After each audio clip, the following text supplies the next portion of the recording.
किया गया है और बड़ी जानकारी आपको बता रहे हैं। विजिलेंस की टीम ने रामविलास यादव को गिरफ्तार किया है। विजिलेंस डायरेक्टर अमित सिन्हा ने इसकी पुष्टि की है। पूछताछ के बाद रामविलास को गिरफ्तार किया गया है और कल दोपहर 1 बजे से टीम पूछताछ कर रही है। आय से ज्यादा संपत्ति के आरोपी है रामविलास और इसी मामले में उनसे पूछताछ लगातार की जा रही है। देहरादून से ये जानकारी, जहां पुष्कर सिंह धामी ने एक बड़ा एक्शन लिया है। निलंबित किए गए हैं आईएएस अधिकारी रामविलास यादव, जिसके बाद उन्हें गिरफ्तार किया गया है। विजिलेंस की टीम ने उन्हें गिरफ्तार किया है। रामविलास यादव से पूछताछ भी की गई। विजिलेंस डायरेक्टर अमित सिन्हा ने इसकी पुष्टि की है। पूछताछ के बाद रामविलास को गिरफ्तार किया गया है। तो एक बड़ा एक्शन कह सकते हैं सीएम पुष्कर सिंह धामी का, जिस तरह से आईएएस को ये गिरफ्तार किया गया है। आय से ज्यादा संपत्ति का ये पूरा मामला बताया जा रहा है। गौरतलब है कि विजिलेंस की जो टीम है वो लगातार ही रामविलास यादव से पूछताछ करती नजर आई और इस दौरान रामविलास को पूछताछ के बाद गिरफ्तार भी किया गया।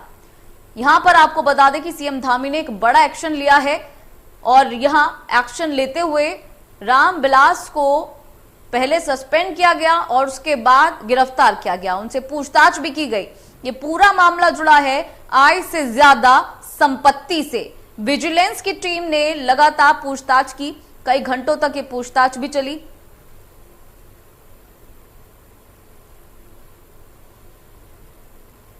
और हमारे साथ bureau chief doctor Praveen Kumar जुड़ गए हैं। प्रवीण, क्या कुछ जानकारी आ रही है? किस तरीके के खुलासे हुए हैं पूछताछ में? अभी क्या कुछ अपडेट है इस पूरे मामले में, वो आपसे जानना चाहेंगे। तो यूपी में और उत्तराखंड में कार्यरत रहे हैं। 2019 में उत्तराखंड आए थे यूपी से। लखनऊ विकास प्राधिकरण में वो रह चुके हैं और सपा सरकार से उनकी नजदीकी थी और मुलायम सिंह यादव से कहा जाता है कि काफी नजदीकी संबंध थे। और उनपे कई सारे जो आरोप लगाए गए थे उस वक्त, जो यूपी में ही एक पत्रकार के द्वारा शिकायत की गई थी कि आय से अधिक उनकी संपत्ति है, उसको लेकर 2019 में ही जांच के लिए जो कहा गया था कि जांच उस पर होगी। और पिछले दिनों यहाँ पर उत्तराखंड में विजिलेंस की टीम उनके घर पे छापेमारी भी की थी और विजिलेंस की टीम को सहयोग नहीं मिल पा रहा था। और विजिलेंस के लोगों का ये कहना था, सरकार के लोगों का ये कहना था कि जो रामविलास यादव है वो जांच में सहयोग नहीं कर रहे थे।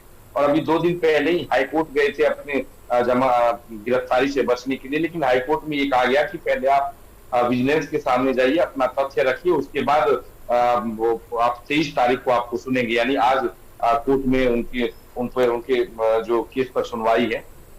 तो आज देखना होगा कि कोर्ट किस तरह से निर्णय देती है। लेकिन कुल मिला के देखा जाए तो बड़ा मामला है ये। पुष्कर सिंह धामी ने कल शाम को ही पहले उनको सस्पेंड किया, उसके बाद उनको विजिलेंस की टीम ने अपने ही क्वार्टर में, जो कि तकरीबन 12:30-1 बजे के आसपास गए थे, वो विजिलेंस के सामने गए थे अपने सारे सबूत तथ्यों को लेकर, वहीं से उनको गिरफ्तार कर लिया गया। कुल मिला के सबकी नजर है इस पर, कोर्ट पर भी नजर है कि कोर्ट किस तरह का फैसला आज देगी। बिल्कुल प्रवीण, और जिस तरह से ये एक्शन लिया गया है, एक मैसेज जो है, एक संदेश जो है वो जरूर पहुंचेगा। निश्चित तौर पर पुष्कर सिंह धामी सरकार ने पहले ही कहा था कि जीरो टॉलरेंस की सरकार है और अनियमितता और किसी भी भ्रष्टाचार को बर्दाश्त नहीं किया जाएगा। हालांकि अभी विजिलेंस टीम इसका जांच कर रही है, शुरुआती दौर में है। जब तक विजिलेंस क्या उनके द्वारा क्या कहा जाता है, जांच में क्या कुछ निकल के आ पाता है, ये देखना होगा। लेकिन आज पूरी तरह से जो है नजर बनी हुई है लोगों की विजिलेंस पर और हाईकोर्ट पर कि हाईकोर्ट का क्या फैसला होता है, क्योंकि आज जो इस पर सुनवाई है इस पूरे मामले की को लेकर कि उनको जमानत मिलती है या नहीं मिलती है। कुल मिला के देखा जाए आय से अधिक संपत्ति है। यूपी और उत्तराखंड दोनों जगह रामविलास यादव बड़े पद पे रहे हैं। और देखना हूँ 30 तारीख को, बड़ी दिलचस्प बात यह है कि 30 तारीख को वो सेवानिवृत्त हो रहे हैं, रिटायर हो रहे हैं। उससे पहले उनपे ये बड़ी कार्रवाई की गई।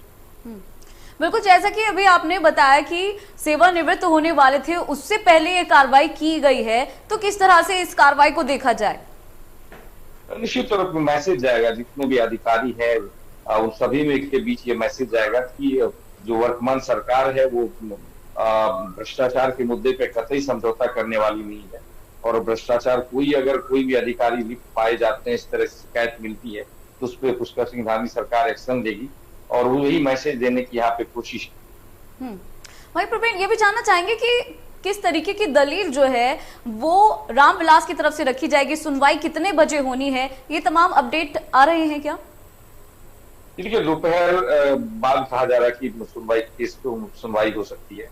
और जो पिछले दिनों जो दलील दी गई थी उसमें यह कहा गया था कि उनका जो बेटा है वो सुप्रीम कोर्ट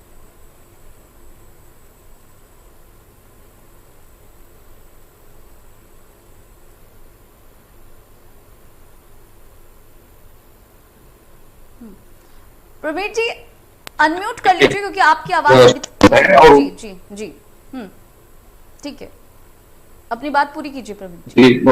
उस वक्त ये दलील दी गई थी कि हाईकोर्ट में उनका क्या है, उनकी बेटी है और पत्नी एक कॉलेज में प्रबंधक है, तो उनके कई सारे आय के स्रोत है, उन्होंने दिखाने की कोशिश की थी हाईकोर्ट में। उसके बाद हाईकोर्ट ने कहा था कि यही दलील आप विजिलेंस के सामने दीजिए, उनको उसके सामने तमाम कागजात प्रस्तुत कीजिए और उसके बाद यहाँ पर आप कोर्ट में आइए। वही प्रवीण जी, अगर ये देखा जाए जब विजिलेंस की टीम वहां पर पहुंची थी, हालांकि जिस तरह से अभी आपने जानकारी दी कि बिल्कुल भी उनके साथ सामंजस्य नहीं बिठाया गया था, जरा भी सहयोग नहीं किया गया था पूछताछ के दौरान, लेकिन पूछताछ में क्या कुछ चीजें सामने निकल कर आई थी?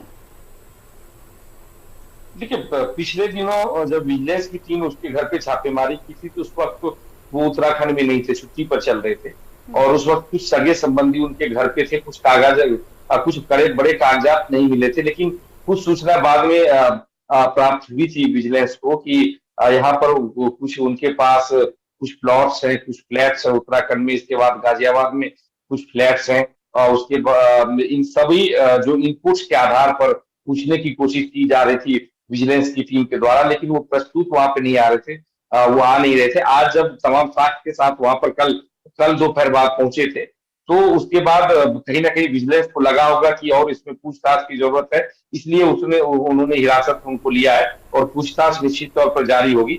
हालांकि इनपुट्स अभी तक नहीं मिले कि उनके पास क्या क्या अभी विजिलेंस को उन्होंने कहा है, लेकिन आज सबकी नजर इसी बात पे है कि हाईकोर्ट की तरफ से क्या दिशा निर्देश होता है, क्या कुछ दिनों के लिए पूछताछ के लिए उनको हिरासत में रखने की अनुमति दी जाती है कोर्ट के द्वारा या फिर उनको जमानत मिलेगी।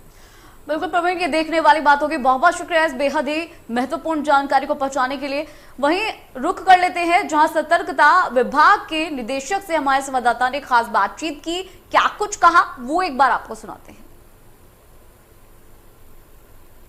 उत्तराखंड के वरिष्ठ IAS अधिकारी रामविलास यादव पर विजिलेंस टीम की लगातार कार्रवाई जारी है। कल देर रात उनको गिरफ्तार कर लिया गया। हमारे साथ बातचीत करने को मौजूद हैं निदेशक सतर्कता विभाग के अमित सिन्हा जी। सर, क्या कुछ कार्रवाई की गई है, अभी तक क्या कार्रवाई जारी है? देखिए, अभी उनसे आय से अधिक संपत्ति के मामले में पूछताछ के लिए उनको बुलाया था। माननीय उच्च न्यायालय के निर्देश के बाद वो आए जरूर, लेकिन कोई जवाब नहीं दिया हमारे सवालों का, न कोई दस्तावेज लेकर आए और सभी चीज़ों में ये कहते रहे कि हमारी पत्नी के नाम है, जबकि हमने सफीना पत्नी को भेजा था, वो भी नहीं कभी आई। तो इसी कारण से सहयोग न देने के कारण उनको कल रात देर रात गिरफ्तार किया है। आज उनको हम भेजेंगे, उसके बाद दोबारा हम पुलिस कस्टडी रिमांड लेकर उनसे हम पूछताछ करेंगे कि उनकी संपत्ति कौन जाएगा। क्या कुछ अभी तक निकल के आया, कितनी आय से कितनी अधिक संपत्ति है? आय से अधिक 522% की जो बात हुई थी वो शुरुआती दौर की थी, और भी हमें संपत्तियां मिली हैं, उसकी भी हमें जांच लगातार जारी है। जैसे ही हमें वो संपत्ति है, चूंकि विवेचना का विषय है इसलिए हमको बहुत ज्यादा नहीं बता सकता। ठिकानों पर छापेमारी की गई थी और आगे क्या छापेमारी की भी प्रक्रिया जारी रहेगी आप लोगों की?